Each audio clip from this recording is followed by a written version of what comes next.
শুধু শুধু তো আল্লাহ বলেন না ওয়াফি আনফুসিকুম আফালা তুবসিরুন। তুই শিক্ষিত তো হইলি বটে, কিন্তু তোর ভিতরে আমি কি কুদরত ফিট করছি ওটা নিয়ে বাবার তোর কোনোদিন সুযোগ হয় না। তুই ভাবিস না, তুই তো ভাবিস আলতু ফালতু জিনিস নিয়া, সারাদিন এটা নিয়ে ভাবিস ওটা নিয়ে ভাবিস। তোর ভিতরে আমি কি ফিট করলাম, তোর ভিতরে আমি কি কুদরত লাগাইলাম, কি প্রযুক্তি লাগাইলাম। তুই সারাদিন প্রযুক্তি নিয়ে ভাবতে থাকিস, প্রযুক্তি নিয়ে বলতে থাকিস, প্রযুক্তি নিয়ে লিখতে থাকিস। ও মানুষ, তোর ভিতরে কি প্রযুক্তি লাগাইলাম এটা তো একবারও দেখলি না। ওয়াফি আনফুসিকুম আফালা তুবসিরুন। তোকে কি চক্ষু দেই না? তুই নিজের ভিতরে তাকায় দেখিস না যে তোর এগুলা চলে কি করে? যদি প্রযুক্তি দিয়ে লাগাইতে হইতো ছেলে না জানি এক চোখে 13 কোটি ক্যামেরা। কত বিশ্বাস মনে হয় না, ঠিক না? আপনাদের বিজ্ঞানেরটাই বলতেছি আমি, কোরআন হাদিসেরটা বলতেছিলাম। এক চোখে 13 কোটি ক্যামেরা, দুই চোখে 26 কোটি ক্যামেরা। 13 কোটি ক্যামেরার তার আল্লাহ নিয়ে গেছেন 1.6 সেন্টিমিটার জায়গা দিয়া, পিছনে নিয়ে গেছেন। পিছনে দুইটা তারকে একসাথে লাগতে দেন নাই। যদি দুইটা একসাথে লাগতো তাহলে ফায়ার হইতো, ফায়ার। আমরা সব উল্টা দেখতাম। 13 কোটি করে 26 কোটি ক্যামেরা। 13 কোটি সরিষা জমা করেন না একটা পাত্রে, দেখেন না পাত্রটা কত বড় হয়। তাইলে এক একটা চোখ জানে এক একটা বড় বড় জাহাজের লাইটের সমান হইতো, ঠিক না? দুইটা এরকম হইতো, রাস্তা দিয়ে হাঁটতেন, ঠিক না? একজন আরেকজনটা দেখা চিতয়া পড়া যেতেন, ঠিক না? এত বড় বড় লাগতো, এত বড় বড়, এতটুক জায়গার ভিতরে ফিট করছে। যাক, যেটা বলেই বুঝাইতেছিলাম শেষ জায়গায় চলে আসছি। মেরে দোস্ত, গুছায়া নিয়ে যেতে হবে, প্রস্তুতি নিয়ে যেতে হবে।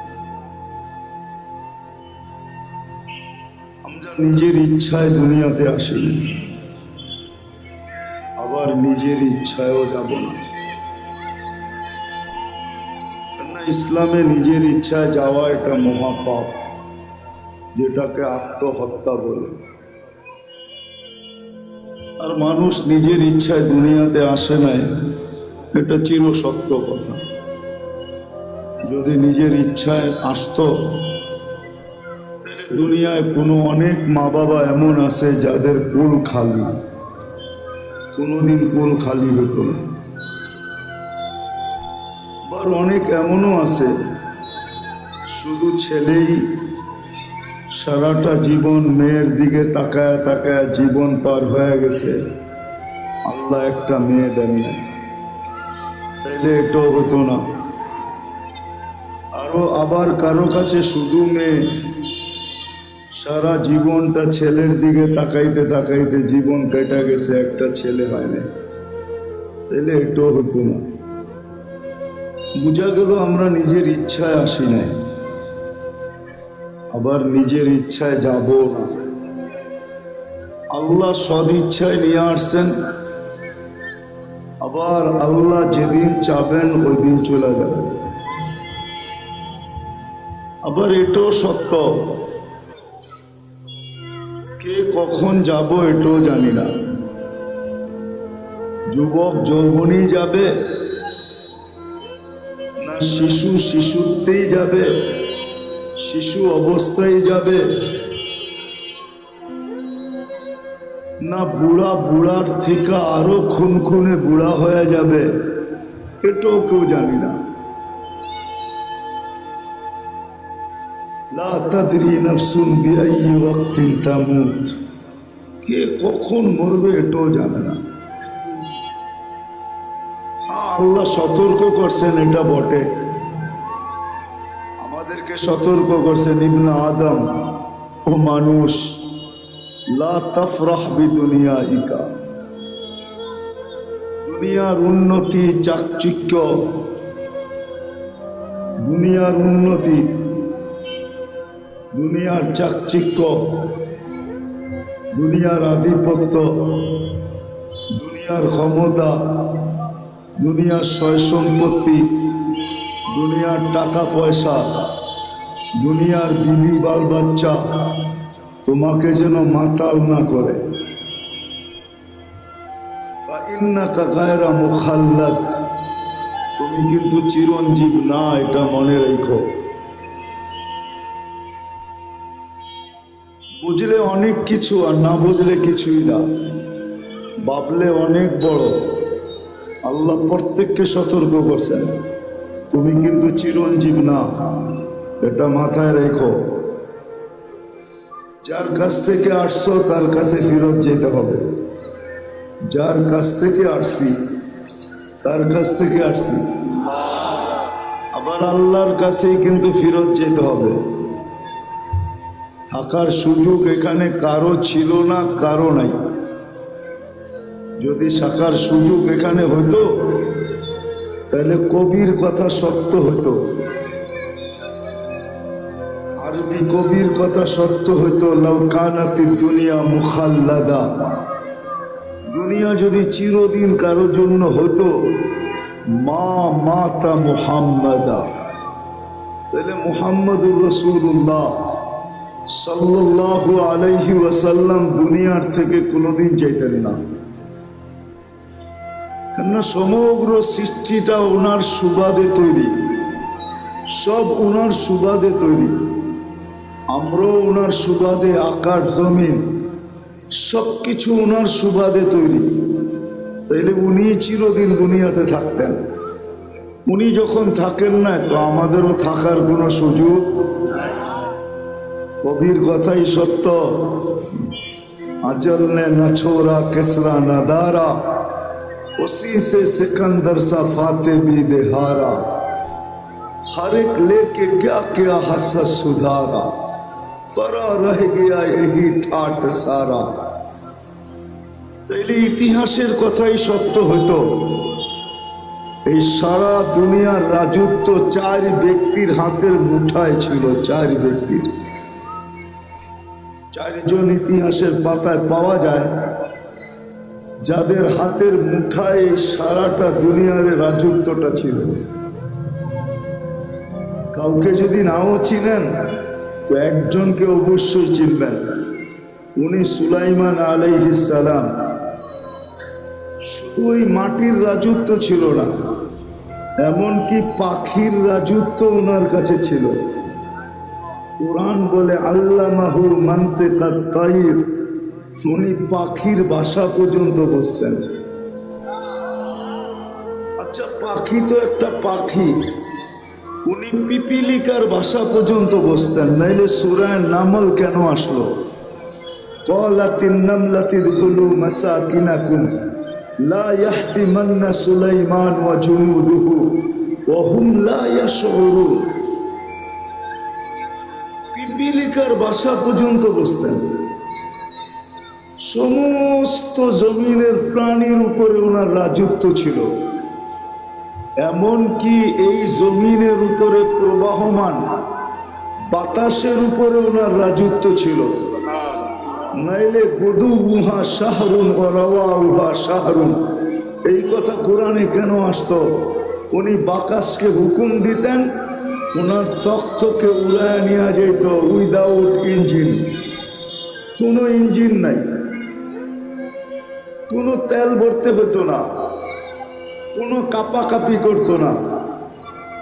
এক সকালে 1 মাসের রাস্তা উড়াইতো, আবার এক বিকালে 1 মাসের রাস্তা পরিমাণ উড়ায় নেওয়া যেত। শুধু উনি একা না, পুরা ক্যাবিনেট সহ, ক্যাবিনেট বোঝেন তো, পুরা সংসদ সহ।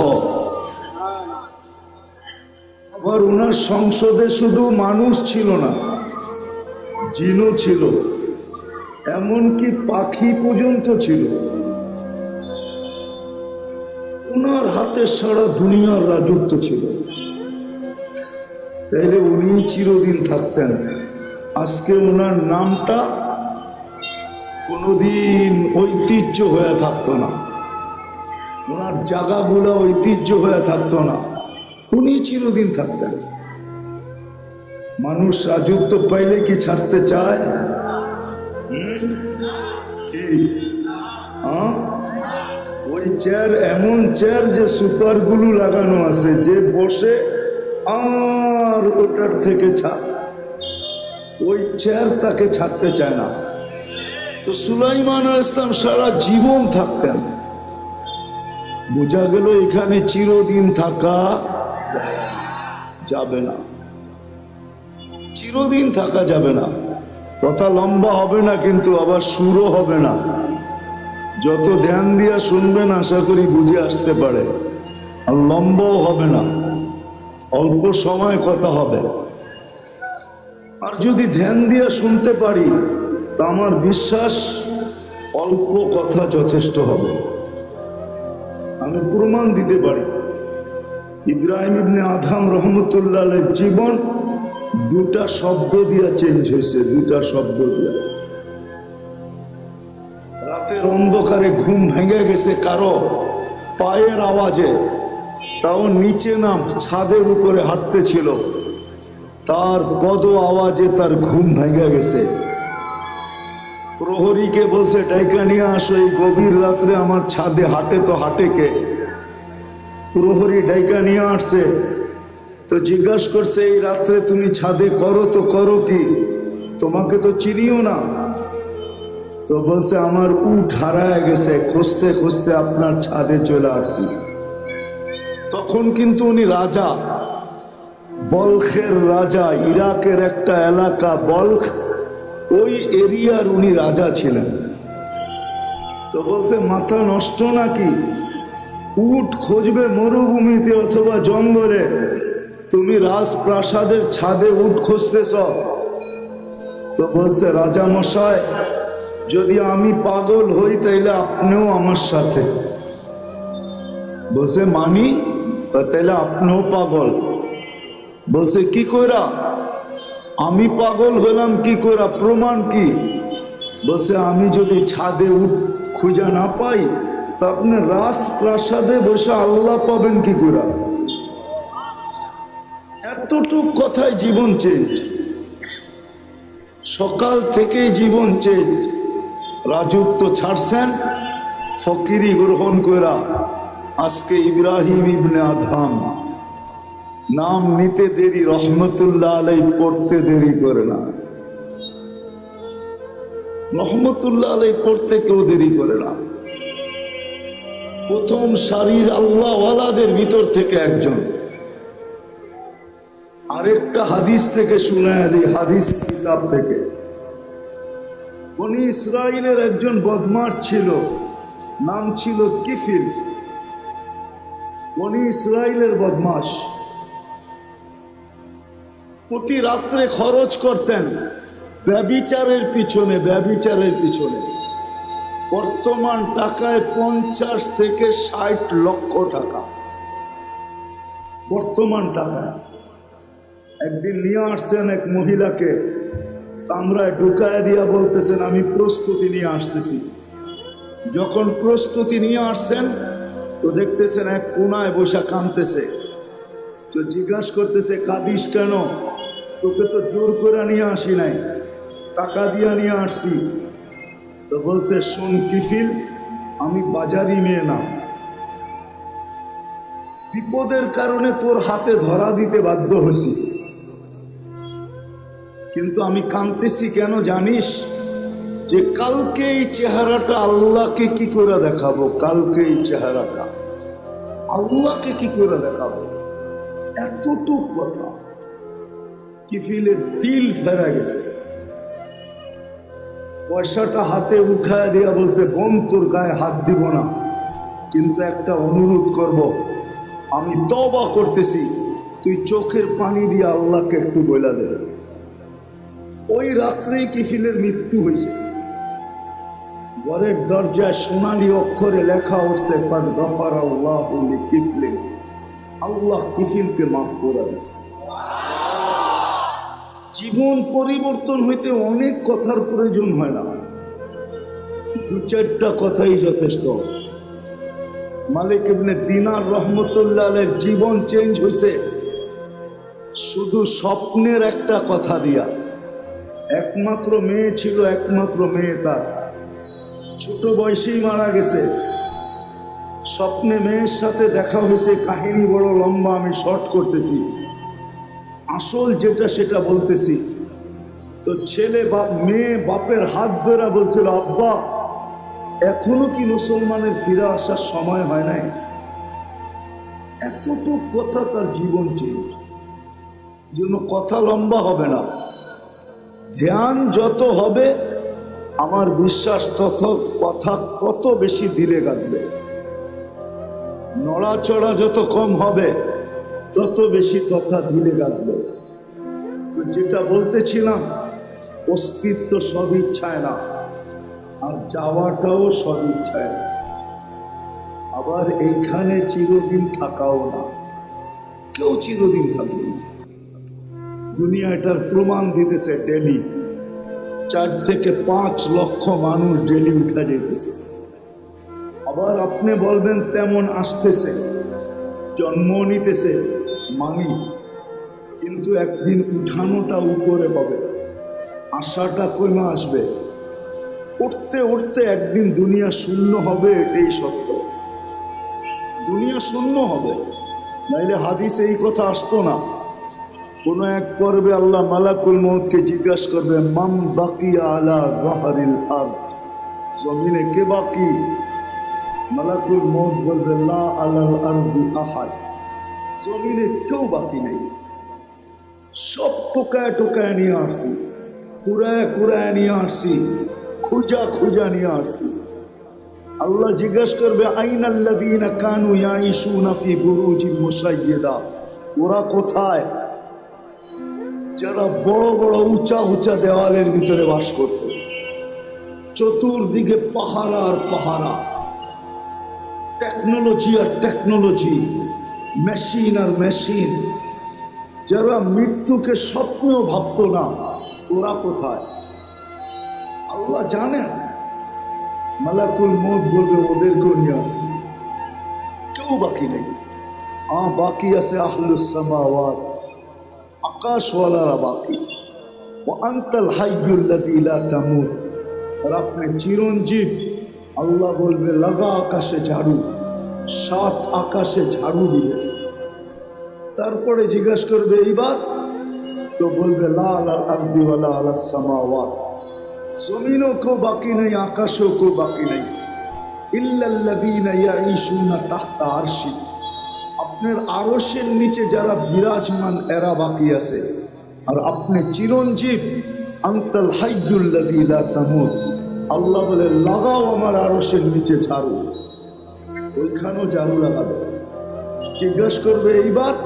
তো বলবে, লা আলাল আরদি ওয়া লা আলাস সামাওয়াতি ওয়া লা তাহতা আরশি, জমিনেও না, আকাশেও না, আপনার আরশের নিচেও না। ইল্লা ইসনা আশার ওয়া আনতাল হাইয়ুল্লাযী লা তামুত, শুধু 12 জন বাকি, 12 জন। আল্লাহ বলবে, নাম বলো।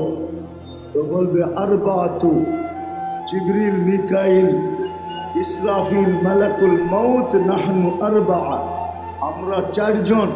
ওয়া সামানিয়াতু মিন হামিলাতি আরশি, আপনার আরশ বহনকারী 8 জন, টোটাল 12 জন বাকি। আল্লাহ বলবে, জিবরিল, মিকাইল, ইসরাফিলের মৃত্যু হোক, 3 জন মারা যাবে। এবার জিজ্ঞাসা করবে আল্লাহ, এবার? তো বলবে, 9 জন,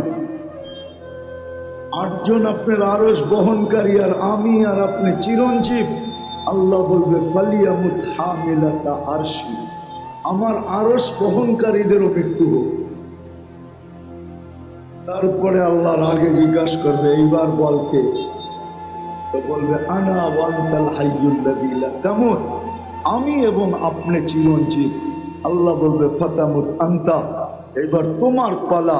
লিআন্নী কাতাবতুল মউত আলা মান তাহতা আরশি, এটাই আমার সিদ্ধান্ত, এটাই সাইনবোর্ডে লেখা আছে। আমার আরশের নিচে যে আছে তাকে মৃত্যুর স্বাদ পান করতে হবে। আল্লাযী হাইলা ইয়ামুত, যে চিরঞ্জীব, ফাহুয়া ফাওকা আরশি, সে আমার আরশের উপরে বিরাজমান। মালাকুল